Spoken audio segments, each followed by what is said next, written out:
Hey everyone, welcome to the Arreoblue Data Podcast, the show where we dive deeper into the world of data, analytics, and all things involved with that. Before we get started with some of the amazing guests that we have coming up, I thought it'd be good to give you a bit of an introduction about myself. So my name's Gus. I'm a BI consultant with over 8 years experience in the analytics space, more specifically around business intelligence. Having worked for the likes of Microsoft, Tableau, Salesforce, I've gained lots of experience around helping customers on their data journey. Currently working for an innovative data consultancy called Arreoblue, where my day-to-day consists of helping customers enable their data strategy and build data platforms, specifically focusing around technologies like Microsoft Power BI and other technologies that we also partner with. Why this podcast? So I've always been interested in how people are leveraging data and the stories and told on the journeys that they've created, in particularly how data and analytics can impact people's lives on a day-to-day basis. So join me as we sit down with industry experts, subject matter experts, and just thought leaders that are innovating in this space. We've got a number of industry experts within our team, so it makes sense to start there within our close-knit team of consultants at Arreoblue. So first up, we're going to introduce Steve Crisp, our CEO, and start there. Steve, thank you for joining us. Brilliant. Thanks very much, Gus. Thanks for the introduction there. I guess just to give a little bit of background about myself as well. So obviously I'm one of the co-founders here at Arreoblue, and you are right, we've got several people from Microsoft and also several people as well who've worked on big data projects within retailers and some of our target clients. So that brings for us a wealth of experience on both understanding how the technology works and deeply how some of that technology and some of the major cloud players work in this space, as well as actually what the implementation of some of these technologies look like and critically what some of the value propositions that they can help drive, specifically as well within retail, which is one of our target markets that we're looking at the moment. My background, so the best part of a decade within Microsoft and previous to that as well was at some very large database companies. Within that time, I had the privilege of working with some fantastic large enterprises on their data strategy as they evolved what they wanted to do with data, how they wanted to bring some of the use cases that they had to life. Very often starting with very similar problems, fractured data, how to bring that together so that they can get a single view of what is going on with their business, so that then they can make the relevant optimizations or improve their customer service. So a ton of great stories that I've had the luck to be part of. Amazing. Hopefully we start diving into those in this podcast. But amazing.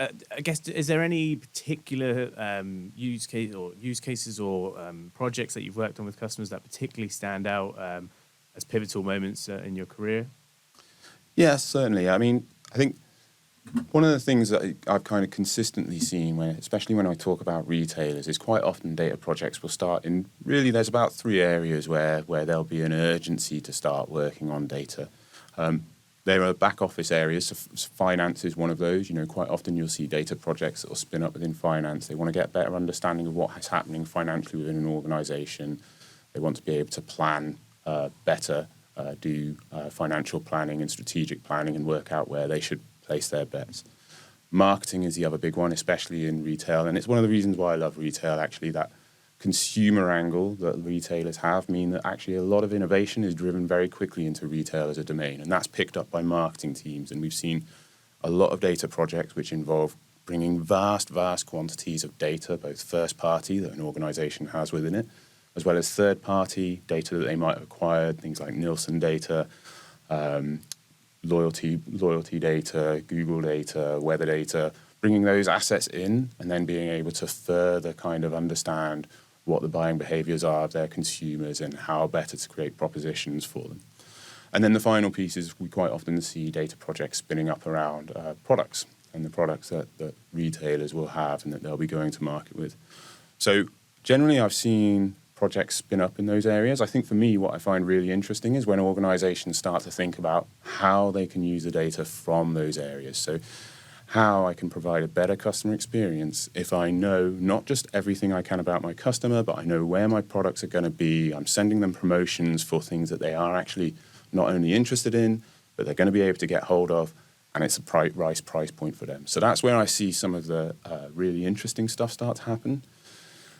And I think one of the really nice things is when you when you find some stuff within data that is proven out through the data, through some of the experimentations that you do that actually you may have had a hypothesis about, but still it's kind of unusual to find. So we worked on several projects, for example, where we talked about optimizing the amount of products, for example, that someone was putting out into market. And we found scenarios where we worked with retailers and actually turned out that one product that they thought was the favorite flavor in this particular scenario actually turned out it wasn't. It's just that one was most available. Likewise, we've seen scenarios where we've been able to turn around to people and let them know, you don't actually have to make as many of this product type because the similarities between it and another one are so similar that actually you can get away with one and you'll make more profit because there'll be less wastage. I think that wastage thing as well, that's certainly one of the topics that we've seen people really focus on as we've been going through this sort of high inflationary period. How can I counter the cost of inflation by being able to make optimizations and savings across my organization? And data is a great place to be able to find some of those savings. Amazing. Some really good use cases there. I've seen a number of them, having worked with a handful of retail clients myself. How, again, some of our listeners, they might be in different parts of the journey with data. Is every retailer ready to do this, or do you find that people are in different spots?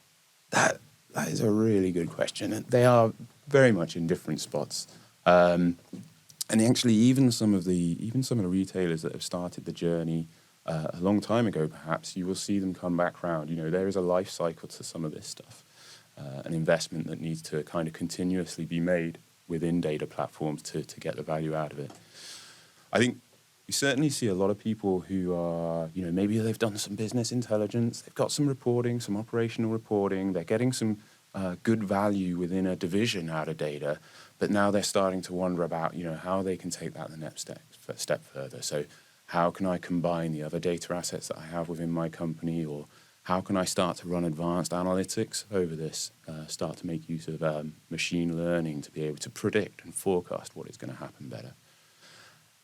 And I guess the really big thing, and we got to mention it, right, is AI over the last year especially, and people considering, well, how am I going to be able to take advantage of AI? What competitive differentiators could it bring for me?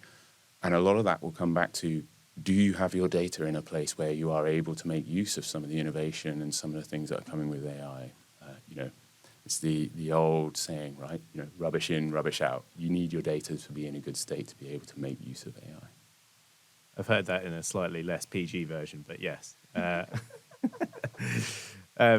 that's really interesting, and we'll touch upon the future predictions that we're kind of seeing in this industry in a bit, but. I guess it would just be great. Do you have like a summarized version, I guess, for anyone listening, of the kind of key challenges to being really good at data in this particular space? Yeah, I think we certainly started Arreoblue, and one of the reasons why we created it is because we wanted to specialize on analytics and data and what it could bring to companies. And we wanted to do that in a way where we would deliver, and we would deliver value. And that's one of the things we want to be known for, the actions that we're able to drive within our clients.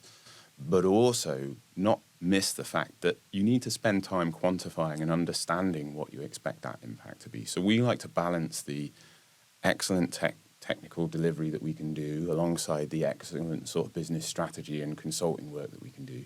And I think that's a really key thing, right? It's like you need to create a strategy, right? So you have a business strategy. You need to have a data strategy that is able to marry that is able to understand what the key things that you need to do with data is and the elements that might be on that roadmap, which should include some use cases that you can go after. And then what you need to do is start experimenting and having a go at those use cases and see what is coming out. I think some of the most powerful things that I see with data, especially now with some of the modern tools, is when you start getting some of this capability into the hand of the business SMEs, the subject matter experts, the end users who know the business inside out, and will be able to tell you very quickly why a certain data point is a certain way. And that requires a whole host of having thought through how you're going to govern data properly, how you're going to make sure people get access, how you're going to make sure they get trained properly. And all of that stuff I think we find super interesting, right?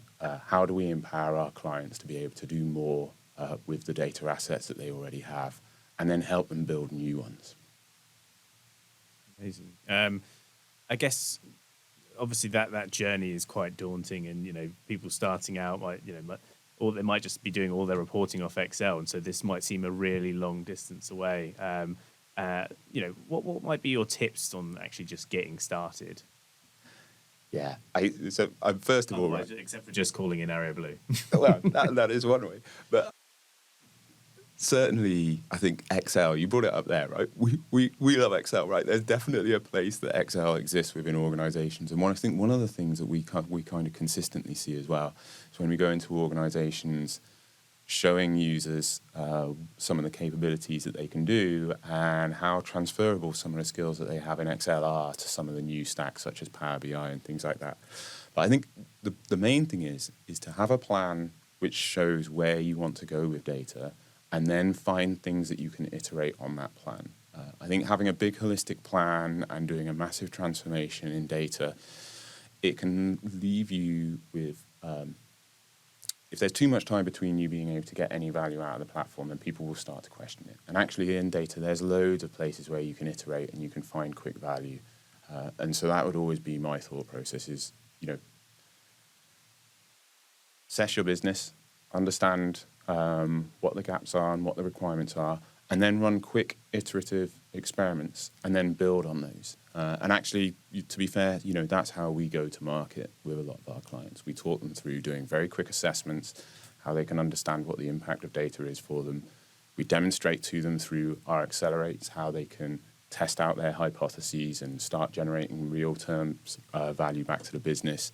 And then we talk to them about how they can strengthen and build that platform up to enterprise sort of grade through our Amplify go-to-market. Amazing, the triple A's. Awesome. I mean, that's great to kind of get a snapshot view of the current state of data and analytics in this particular industry.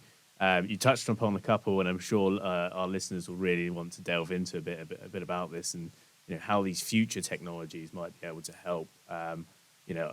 So it'd be great to pivot a bit to that side. Obviously, I'm going to start with the big one, which is OpenAI and ChatGPT. How do you think customers are potentially leveraging these technologies to get ahead in the game? Obviously, retail's a big market, lots of competitors, and this technology has just kind of taken the internet by storm. So, how have you kind of seen some particular trends that are sprouting from that? Yeah, brilliant. So I think the LLMs, OpenAI, I think what it did to all industries last year was incredible. From the kind of the things that people could realize they could start doing with it, and then the experimentation that we've seen come off the back of it. So what I will say is that there are some fundamental principles that I think are really important. So you certainly need to be in a place where you're able to start adopting some of these technologies as they come through. And OpenAI right now obviously is the major one there. So for those clients that had got themselves to a point where they had a good database and it was in the cloud, OpenAI was that much more accessible for them and for them to be able to create stuff. Even there, my suggestion would be look to do stuff internally first. So like in the retail domain, I know it's really important to get stuff out in front of consumers. Consumers almost start to expect some of these things and they start to demand it. But I do still believe, and I've always said with AI projects, there's a take some of these things, test them internally on internal knowledge bases and internal processes, and you'll learn from that. And you'll actually, even more than that, you'll not just learn, you'll start to embed some of your cultural ways of thinking and some of the ethos of your company almost into the AI, which you can then start to think about use cases that you will do externally.